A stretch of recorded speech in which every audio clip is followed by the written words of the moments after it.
राम राम। आज हम फिर से एक टॉपिक पे हम यहाँ चर्चा करने के लिए उपस्थित हैं। हमारे साथ रोशन जी हैं, जिनका ताल्लुक खुद बिहार से है। तो आज हम जो डिस्कस करेंगे, जिस तरीके से वहाँ पर पॉलिटिकल डेवलपमेंट हो रहा है, आए दिन कोई आ रहा है, कोई जा रहा है, किसी के एमएलए कोई हैदराबाद भेज रहा है, कोई गया भेज रहा है, कोई भोज बुला रहा है। जिस हिसाब से स्थिति चल रही है, अखबारों में जो भरा पड़ा है, उसमें उसमें सिर्फ यही पता चलता है कि वहाँ राजनीति ही चल रही है। बिहार और बिहारियों को तो एकदम दरकिनार ही कर दिया गया है। इसी पे चर्चा करने के लिए हम अपना रोशन से बात करेंगे। ठीक है रोशन जी, आपका स्वागत है।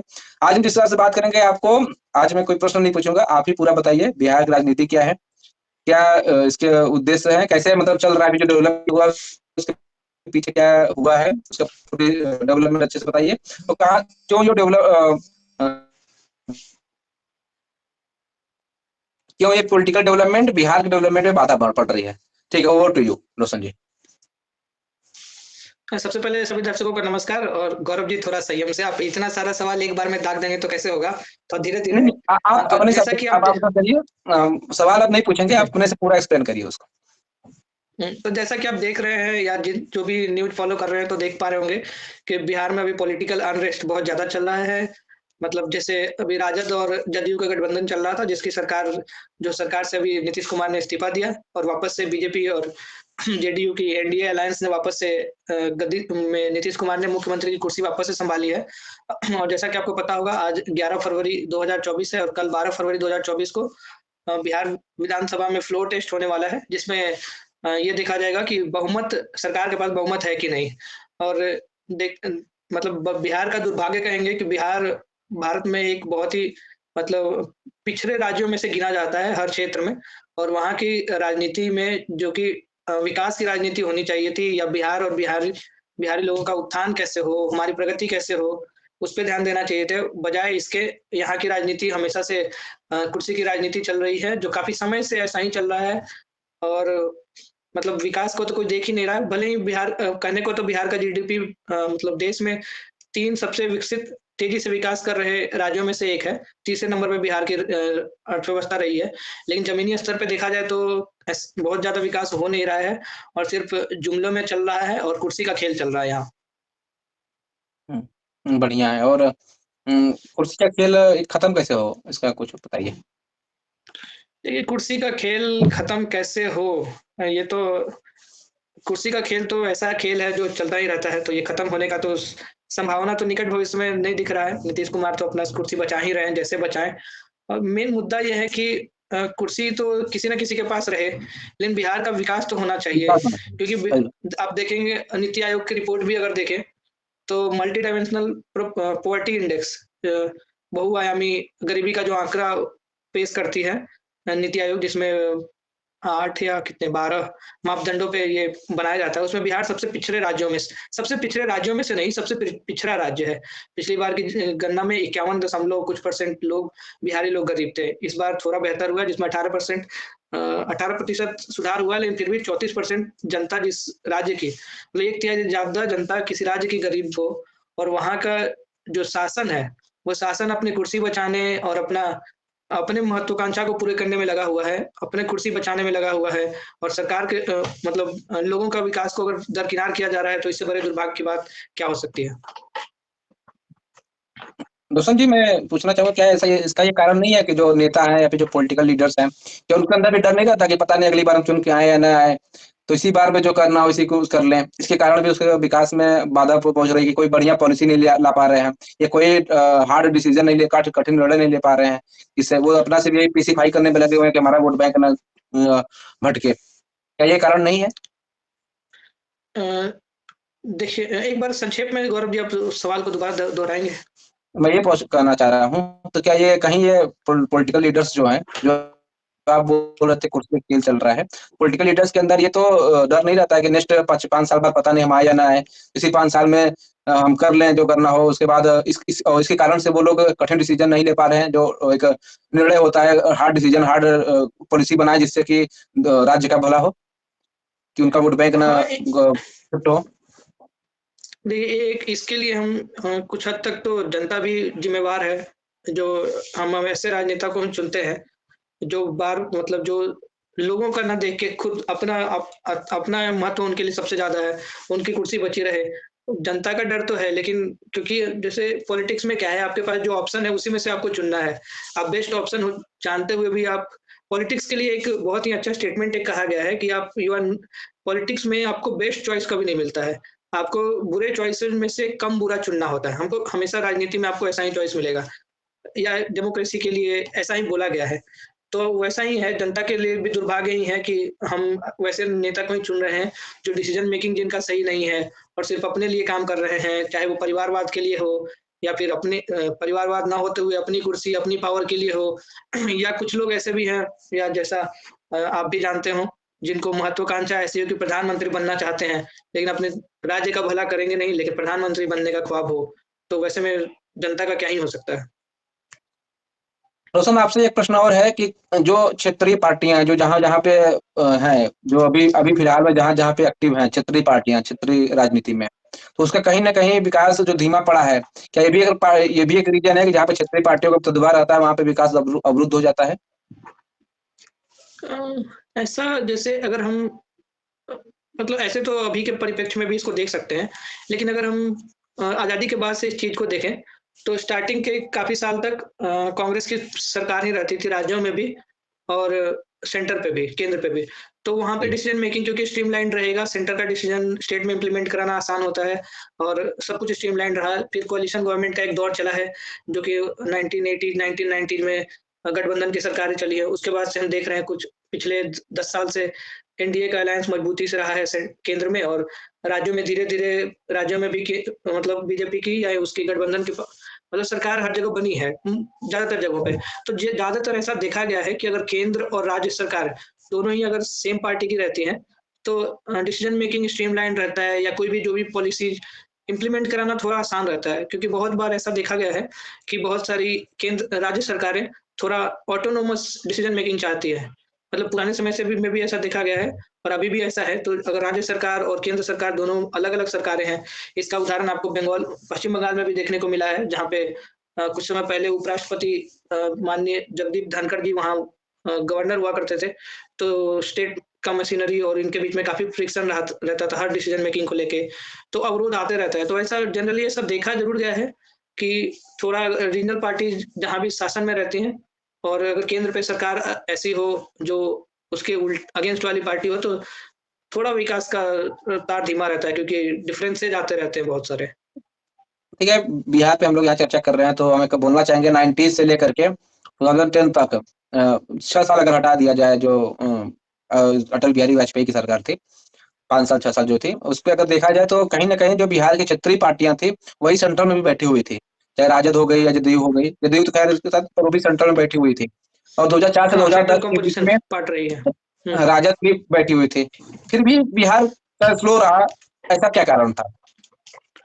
देखिए, आपने बहुत सही बताया है क्योंकि पिछली कांग्रेस की सरकार में लालू प्रसाद यादव भी रेल मंत्री रह चुके हैं। मतलब उससे पहले नीतीश कुमार भी अटल बिहारी वाजपेयी की सरकार में किसी इम्पोर्टेंट पोर्टफोलियो उनके हाथ में भी था मिनिस्ट्री में, यूनियन मिनिस्ट्री में।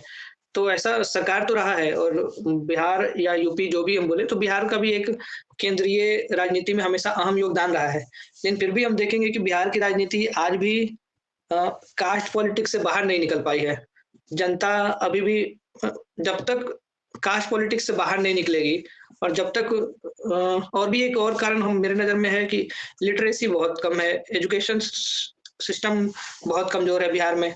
तो जब तक लोग एजुकेटेड नहीं होंगे, निर्णय तब तक हाँ, जब तक शिक्षा नहीं निर्णय मिलेगी, नहीं लोग बन पाए। निर्णय उनके पास समझ नहीं बनेगा कि हमारे लिए बेहतर क्या है, विकास हो रहा है तो जब उन्हें समझ ही नहीं है कि सरकारी योजनाएँ चल रही हैं, क्या चल रही हैं, नहीं चल रही हैं, पढ़े-लिखे नहीं हैं, लिटरेसी सबसे कम बिहार में है, तो फिर वो उनको समझ में ही नहीं आएगा, तो हमेशा वो उस कास्ट पॉलिटिक्स में ही उलझे रहेंगे, विकास उन तक पहुँचेगा नहीं, ना ही वो सरकार से कभी सवाल पूछेंगे। तो पुराने मतलब पीछे जब लालू यादव जी की सरकार रही है, तभी भी वैसा ही रहा। कास्ट पॉलिटिक्स से बाहर नहीं निकले हम। पहला नीतीश कुमार का कार्यकाल अच्छा गुज़रा लेकिन उसके बाद से नीतीश कुमार का जो स्ट्रेंथ है बिहार में पॉलिटिकली और उनकी पार्टी का स्ट्रेंथ गिरा है। उनका तो उनके वजह से जो भी जिसके साथ भी वो गठबंधन में रहे, तो उन्होंने कुर्सी तो बचाए हुए रहा, लेकिन उनका खुद का कद गिरा है बिहार के पॉलिटिक्स में। तो उसके बाद फिर उनका डिसीजन मेकिंग उससे इन्फ्लुएंस हुआ है। डिसीजन मेकिंग उतना स्ट्रांग ना होने की वजह से हमेशा वो पॉलिसी इम्प्लीमेंटेशन जैसा, अगर लीडरशिप अच्छा नहीं होगा तो फिर मतलब आप कैसे लीडरशिप एक्सपेक्ट तो कर सकते हैं कि डेवलपमेंट अच्छे से होगा? तो वो रफ्तार हो नहीं पाया।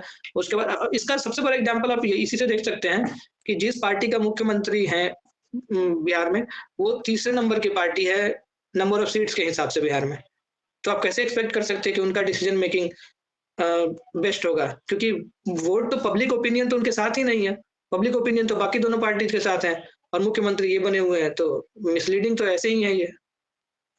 सही बात है। सेंट्रल में भी देखा गया था जब 90s के दौर में कोलिजन गवर्नमेंट बन रही थी तो पूरा विकास ही धीमा पड़ गया था। और उसका देखा गया था, उस स्टेट में भी वही देखा जाता है। तो कहीं न कहीं जो गठबंधन की सरकारें होती हैं, वो कहीं इसमें पॉलिटिकल लीडर्स का थोड़ा-सा कद बढ़ जाता है। वो अपने दायित्व से हट के अपने अपने कुर्सी, अपना पद और अपनी महत्वाकांक्षा पूरी करने में लग जाते हैं, जो कि एक बिल्कुल। कद है। चूँकि एक अपना डेमोक्रेसी है, इसमें ऐसा अलाउड है, इसको हम नहीं कर सकते कुछ। क्योंकि जो भी जीत कर आया है, वो कहीं उसको जनता ही मैंडेट देके भेजती है। पर हम जीतने के बाद वो भूल जाते हैं, हमें कहा जाता है, जैसे अभी 2020 में ही भले जदयू जीती थी, पर जदयू और इसका अलायंस था, आपके यहाँ जहाँ तक मुझे बीजेपी का आइडिया है, अलायंस से जीता था। बीजेपी का बिल्कुल, अलायंस था। बिल्कुल। तो हमको एटलीस्ट नेताओं को तो जानना चाहिए, सोचना चाहिए कि जो मैंडेट दे के भेजा है, उस अलायंस को तो बरकरार रखें, एटलीस्ट 5 साल तक तो बरकरार ही रखें। उसके बाद भले आप जिसको जाना हो जाए, आप स्वतंत्र हैं, कोई दिक्कत नहीं है। पर 5 साल तक आप जिस पार्टी में हैं, जिस अलायंस में हैं, आप उसके साथ लॉयल रहें, चाहे जो पार्टी के हों, किसी भी इर्रेस्पेक्टिव ऑफ पार्टी हम बात कर रहे हैं। क्योंकि इससे उसमें कहीं एक न और इससे उसमें एटलीस्ट है कि हाँ, बताइए पहले। वो कंप्लीट कर लीजिए, फिर बोलता हूँ। हाँ, इसमें ऐसा है कि जैसे जब भी गठबंधन बनता है, तो सीट शेयरिंग होता है। तो अगर 243 सीट बिहार में है, तो कुछ सीटों पे बीजेपी लड़ेगी, कुछ सीटों पे जेडीयू लड़ेगी और उनका कॉम्बिनेशन बन के आपका सीट आया। तो ये तो गलत है ना, क्योंकि कुछ सीटों पे तो बीजेपी ने नहीं लड़ा होगा। उसके बावजूद उसको वही उतना वही है। सीट आया। तो एक तरीके से मेजॉरिटी तो उसके हाथ में था। या आरजेडी का एग्जांपल लें या जेडीयू का लें, तो ज़्यादा सीट पे लड़ने के बावजूद भी आपको मैंडेट तो कम सीट का मिला है। तो सर, तो लोगों की पसंद आप थे ही नहीं। फिर भी आप गद्दी गद्दी पे बैठे हुए हैं जोर-तोड़ के किसी तरीके से। तो आप कैसे बोलेंगे कि हम स्ट्रेंथ में हैं? आप हैं ही नहीं पावर पावर में उस समय। यही बात है। अब ठीक है, मैंने आपसे जो प्रश्न किया था, ये तो आपने सही किया कि जो सेंट्रल में जिसका सेंट्रल और स्टेट में सरकारें एक रहती हैं, तो कोलिजन बढ़िया होता है। मेरा प्रश्न ये था कि रीजनल पार्टीज का कितना योगदान है मतलब राज्य के विकास में? रीजनल पार्टीज राज्य का विकास करना चाहते हैं, वो सोचती हैं कि हम कुछ समय के लिए हैं, जितना हम महत्वाकांक्षा पूरा कर सके उतना कर लें, जितना कर सके स्कैम उतना कर लें। नहीं, ऐसा बिल्कुल पूरी तरीके से ऐसा तो नहीं है, क्योंकि रीजनल पार्टी कहने का मतलब ही ये होता है। रीजनल पार्टी क्यों अस्तित्व में आती है? क्योंकि रीजनल पार्टी को उस रीजन का या उस राज्य की राजनीति का या पॉपुलेशन का जो कंपोजिशन है, उसकी समझ उनको ज़्यादा होती है। उस जगह के मुद्दे क्या हैं, उनको बेहतर पता होता है। तो उनको पता है कि केंद्र की राजनीति में उन मुद्दों को मुखर ढंग से रखना है, हमारी बातें आगे तक जाएँ। तो वो रीजनल पार्टी को पता होता है। तो ऐसा नहीं है कि वो उस राज्य का विकास में मदद नहीं करती। बहुत सारी जगहों पे ऐसा होता है। लेकिन लेकिन जैसे कोई भी रीजनल पार्टी चाहती है कि हम फिर नेशनल पार्टी बने, फिर उनकी महत्वाकांक्षाएँ बढ़ने लगती हैं, तो फिर वो उसके बाद फिर वो अगर अपने स्टेट को भूल कर वो अपनी महत्वाकांक्षाओं के पीछे ज़्यादा जाएँगे, तो कभी-कभी ऐसा हो सकता है कि जैसे उसका एक एग्ज़ाम्पल आप यहाँ भी देख सकते हैं कि नीतीश कुमार कुछ समय पहले इंडिया ब्लॉक अलायंस के मेंबर थे। सभी पार्टी को एकोमोडेट कर रहे थे और हमेशा से वो प्रधानमंत्री बनने की महत्वाकांक्षा रही है इनकी। लेकिन जब हो मेरा सकता है सही जब है। इन्होंने हाँ, तो जब इन्होंने देखा कि मेरा दाल इधर नहीं गल रहा है, तो वापस से देखे कि लहर तो उनको भी पता है कि किसकी चल इसकी रही है। है। तो फिर अगर आप नदी के प्रवाह के उल्टे में नहीं तैर सकते हैं, तो प्रवाह के साथ तैर लीजिए। इसीलिए अब उन्होंने पलटी मार लिया फिर पार हो से। जाएँगे, पार हो तो जाएँगे। बस ऐसा हाँ, ऐसा नहीं है कि विकास में बाधा बनती है रीजनल पार्टीज़। अगर चाहें तो किसी भी राज्य का बेहतर विकास करा सकती है रीजनल पार्टीज़। लेकिन अब चाहती चाह प्रायोरिटीज़ रही अगर वहीं ना पे, हो तो फिर जहाँ चाह है वहीं राह है। कम से कम बिल्कुल। मेरा मेरा इसमें यहाँ एक मान्यता है कि जो मेरा जो मान्यता है, चाहे जो नेशनल पार्टीज जो होती हैं, जो राष्ट्रीय दर की सभी पार्टियां होती हैं, उनमें क्या रहता है कि अगर वो आती है राज्य में, तो खैर उनके उम्मीदवार तो भाई राष्ट्रीय भले राष्ट्रीय पार्टी है, उम्मीदवार तो लोकल ही होते हैं, रीजनल ही होते हैं, जो भी क्योंकि क्षेत्र के एमएलए में तो ऐसा होता है कि मतलब उसी राज्य में कहीं ना कहीं उनका वोटिंग पावर होना चाहिए, उस राज्य में जिस राज्य में वो एमएलए बनने वाले हैं। एमपी का अलग बिल्कुल। होता है कि एमपी वाले कहीं भी लड़ सकते हैं एमपी का चुनाव। पर एमएलए कैसा होना चाहिए। तो उसमें यहाँ होता है तो कहीं न कहीं ये है कि जो राष्ट्रीय स्तर की पार्टियाँ हैं, जो भी है कांग्रेस हो गई, भाजपा हो गई या फिर आम आदमी पार्टी, जो भी जिसको रिकॉग्नाइज़ कर लिया गया है, वो उनके अंदर कहीं न कहीं ये डर रहता है कि अगर हम परफ़ॉर्म नहीं करेंगे, तो हमको और राज्यों में हमारा इफ़ेक्ट पड़ेगा और राज्यों में उसको उछाला जा सकता है। पर जो क्षेत्रीय स्तर की जो पार्टियाँ होती हैं, वो कहीं न कहीं संकुचित होकर रह जाती हैं। उनको लगता है कि कैसे भी 5 साल निकाल लें, 5 साल तक अपना हम उल्लू सीधा कर लें और जितना भी हमारा हो सके, पता नहीं अगले से 5 साल में कौन क्षेत्रीय पार्टी दूसरा आके हमको रिप्लेस कर दे। तो इस चक्कर में भी अच्छा, उनको उतना जवाबदेही वो खुद नहीं सोचती है कि हम उतना नहीं, उनको लगता है कि बस 5 साल जनता जिता दिया है, अपना हम कर लें, उसके बाद देखा जाएगा, नेक्स्ट 5 साल फिर देखा जाएगा। तो कहीं न कहीं वो भी इतना बड़ी डिसीज़न या अच्छी पॉलिसी नहीं ला पाती है, क्योंकि उनके अंदर थोड़ा विल का जो पॉलिटिकल विल की थोड़ी कमी रहती है या फिर उनको डर भी जो कहते हैं लगा रहता है, पता नहीं अगली बार आएँगे, नहीं आएँगे। क्योंकि क्षेत्रीय में बहुत पार्टियाँ रहती हैं, अगर क्षेत्रीय स्तर पे देखा जाए तो सब लोग आपस में ही लड़ते रहते हैं। खैर ये मेरा विचार था क्षेत्रीय और राष्ट्रीय स्तर पार्टियाँ लेकर के। ठीक है रोशन जी, आप अभी कल फ्लोर टेस्ट आपके यहाँ होने वाला है। मैं तो यही करूँगा कि कल किसी तरीके से हो जाए, कोई भी इधर-उधर ना हो। ज़रूर मैंडेट एनडीए को दिया गया था 2020 में, तो एनडीए के भी जो विधायक जीत के आए थे, वो भी अपना एटलीस्ट विधायक वाला धर्म अब निभा लें। या फिर क्योंकि अगले या फिर मैं चाहता हूँ कि एकदम भंग ही हो जाए, कि प्रेसिडेंट रूल लग जाए, जो चुनाव होने वाले हैं अपना आपके यहाँ जो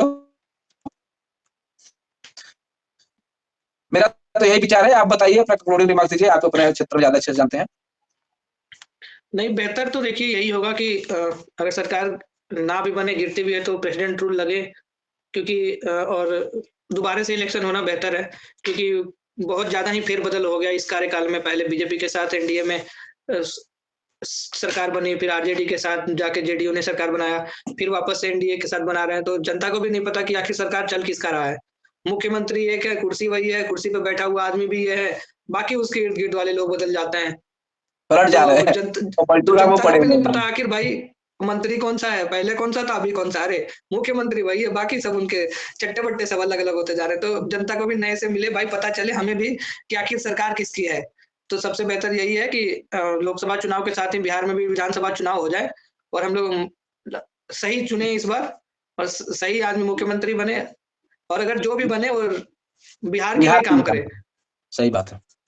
मैं तो यही कहूँगा, जो आदमी इस बार तो जो बिहारी लोगों को तो सोचना चाहिए कि एक ही को दें, इस बार किसी को उलझाए ना, 10, 20, 50 उनको, 50 उनको देने के बजाय ऐसा अपने में इसको बताना भी नहीं है किसी को, जिसको भी राजद को जिताना हो राजद को, भाजपा भाजपा जिताना हो भाजपा को, या जदयू को जिताना हो जदयू को। किसी एक पार्टी को भले अलायंस में हो, एक ही पार्टी को बहुमत दें, इतना उनको दे दें कि वो अपना सीट बना लें, क्योंकि हर पार्टियां जो बड़ी पार्टियां होती हैं, वो मेजोरिटी वाला सीट अपने पास रखती ही है, जितने में मेजोरिटी अपना क्लियर कर लें। तो मैं तो यही कहूँगा बाकी बिहार के भले के लिए। ठीक है रोशन जी, आप हमारे डिस्कशन में जुड़े, बहुत-बहुत धन्यवाद आपका। और सभी दर्शकों को कहना चाहेंगे कि आप बिहार की पॉलिटिक्स के बारे में क्या सोचते हैं? आपका क्या राय है? और आपके नज़र में और क्या अच्छा बढ़िया हो सकता है? इसका वीडियो ज़रूर इस पे आप कमेंट करें, और हम भी चाहते हैं, चूँकि मैं तो उत्तर प्रदेश से हूँ, तो हमारा पड़ोसी राज्य है बिहार। तो और एक लगाव रहा है, जिस हिसाब से बदल रहा है हमारा राज्य बदले, मतलब मैं ये चाहता हूँ कि बिहार भी थोड़ा-सा प्रगति की राह पे है, बहुत पोटेंशियल है। और जेपी मूवमेंट वहाँ से स्टार्ट हुआ था, जिसने कई चीफ मिनिस्टर्स दिए हैं पूरे देश को। तो कहीं न कहीं पोटेंशियल है, संपदा रिच है, वाटर रिसोर्स भरा पड़ा है, लेबर रिसोर्स भरा पड़ा है। थोड़ा-सा स्ट्रीमलाइन करने की ज़रूरत है। थोड़ा-सा लोगों का जो सुसुप्त अवस्था में है पोटेंशियल, उसको जगाने की ज़रूरत है।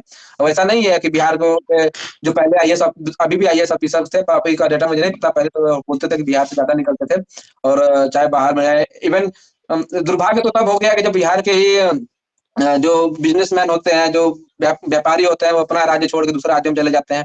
बड़े-बड़े अखबारों में भी जो पत्रकार हैं, वो भी जो बड़े-बड़े वो भी छोड़ कर के, बिहार छोड़ के अपना कहीं दिल्ली, कहीं नोएडा, उस समय जो पलायन की स्थिति रही होगी उसको मैं नहीं चर्चा करूँगा, पर हाँ पोटेंशियल है, फिर से लाया जा सकता है, थोड़ा-सा पॉलिटिकल विल चाहिए। ठीक है रोशन, आप कुछ कहना चाह रहे हैं, फिर हम एंड करें।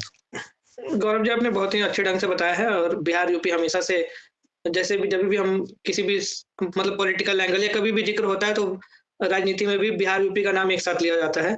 लेकिन बिहार हमेशा ऐसा यूपी का ग्रोथ पिछले काफी समय में सराहनीय ढंग से बढ़ा है, जो देखा गया है कुछ एक सालों में। और बिहार अभी भी वही रोना लगाए हुए है कि नीतीश कुमार का भी वही है, हमको विशेष राज्य का दर्जा दे दो और कुछ हमसे होगा नहीं, विशेष राज्य का दर्जा दे दो। और जो कमी है बस वही, हमारे पास रिसोर्सेज नहीं है, मिनरल्स नहीं है। अरे जो है उसको ठीक करो भाई। तो फिर तो पानी ऐसे सभी भरा लोग पड़ा बोलते है। रहेंगे, मेरे पास कुछ नहीं पानी है, मेरे पास कुछ नहीं है। जो है उसका यूज़ करो ना, क्या बिहार में कुछ है ही नहीं? पढ़े लिखे लोग अभी भी आईएएस में ज जैसा आपने बोला आईएएस में सबसे ज़्यादा लोग बिहार से ही सफल होते हैं। तो आखिर बिहार के लोग जब पढ़ने में अच्छे हैं, तो उनके लिए आप कुछ करिए, कुछ ढंग से जो रिसोर्स है उनको आईटी हब बनाने के लिए तो कोई रिसोर्स का ज़रूरत नहीं है। आईटी सेंटर वगैरह ये सब चीज़ें तो बनाई जा सकती हैं। तो सरकार के पास समझदारी होनी चाहिए, पॉलिसी बनाना उनका काम है। पॉलिसी बनाने के लिए उनके पास आईएएस ऑफिसर्स भी हैं। तो कब यूज़ करेंगे उनका? कुर्सी बचाने में रहेंगे तो पॉलिसी बनेगा ही नहीं। तो आईएएस सजग ऑफिसर भी ढंग मजे ले से रहे हैं कि सोच बस के कोई बात नहीं। हम्म, मज़े करेंगे आईएएस हम भी, ऑफिसर भी मजे ले कुर्सी रहे हैं। हमें काम करना नहीं है, बस मस्त जिएँगे। कभी डिफेंस, कभी फाइनेंस मिनिस्टर दूसरा आ गया, एक साल बाद हुँ, दूसरा फाइनेंस मिनिस्टर आ गया, एजुकेशन मिनिस्टर दूसरा आ गया, सेक्रेटरी लोग मजे काट रहे हैं। जो हो रहा है चल रहा सही है। है। दुर्भाग्य है, ऐसा नहीं होना चाहिए। ये बहुत और मैं तो यही मानता हूँ, मेरा तो व्यक्तिगत राय है कि बिहार जो भी अगर बोले भले कि संपदा नहीं है, मैं तो कहता हूँ पानी से भरा हुआ है बिहार। इतना पानी है कि यहाँ बाढ़ आ जाता है बिहार में। एक राज्य में बाढ़, एक एरिया में बाढ़ रहित है, एक जगह में सूखा सूखा, और एक जगह बाढ़ ही बाढ़ आ रहा है। उत्तर बिहार में बाढ़ से ग्रसित और दक्षिण बिहार में सूखे से ग्रसित। तो वो स्ट्रीमलाइन करना है, पर ठीक है, थोड़ा-सा अब क्या है उनका क्या विचार है, पॉलिसी लेवल में तो हम इस नहीं पे है, काम नहीं शुरू उसका हुआ है कुछ हद तक काम शुरू हुआ है इस पे। बहुत बढ़िया, वो रिसर्च मैं तो वगैरह भी मानता किया हूँ गया है बढ़िया। कि फ्लड का रिसर्च के लिए पुणे जैसा एक रिसर्च पुणे में एक रिसर्च सेंटर है हाइड्रोलिक्स से कुछ रिलेटेड, उसके जैसा बिहार में भी सेटअप करने का हुआ है। बट बट सेटअप और तो तेज़ी से होना चाहिए, जब तक हम सिर्फ़ स्पीड कोसते बहुत रहेंगे और बेटर अपनी रहता है। कमी ढूँढते रहेंगे कि मैं हमारे पास ये नहीं है, तो कोसने वाले लोग कभी विकास नहीं करते हैं, वो बस कोसते ही रहते हैं कि मेरे पास ये नहीं है।